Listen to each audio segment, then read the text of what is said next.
Hello everyone, today I'll be discussing communication disorders and how they can cause social isolation for children throughout education leading into their adulthood. To begin, I want to briefly cover what a speech disorder actually is.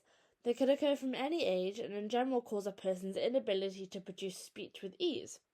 There are many types of speech disorders, including phonological and articulation disorders, which cause deletions and additions, as well as assimilations and substitutions, which basically means that they add or take away or swap out certain consonants in words which is not needed.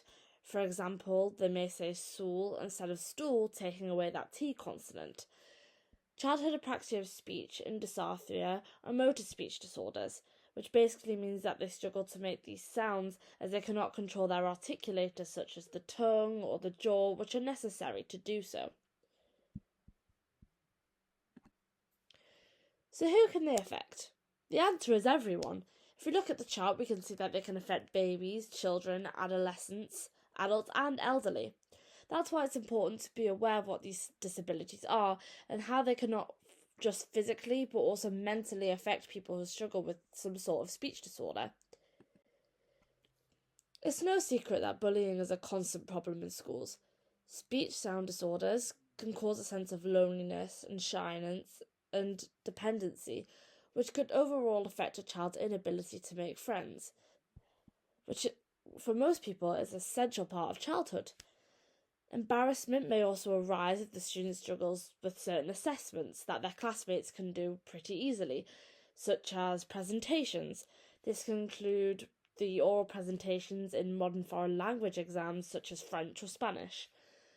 The constant feeling of being unconfident in these assessments and around their peers may also affect their reading or writing skills.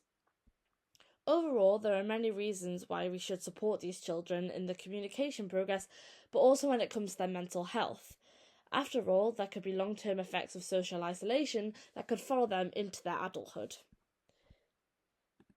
So, what can you do to help? It is important to be educated. Learn about these disorders, talk to speech therapists, try to come up with the best way to educate these children while trying to understand how they may be feeling. The more you know, the more you research, the better you can help.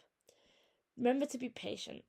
As frustrating as it may be trying to communicate with your student, remember that they are trying their best. Try to reduce any distractions or loud noises. Think about hosting some one-to-one sessions. Make sure that they know you are listening and you are there to give them the best education possible. Finally, be aware. Bullying is a serious issue for all types of students and can have extreme long-term mental health effects. Research the signs and make sure that they know that you are there to support them. Thank you for taking the time to listen.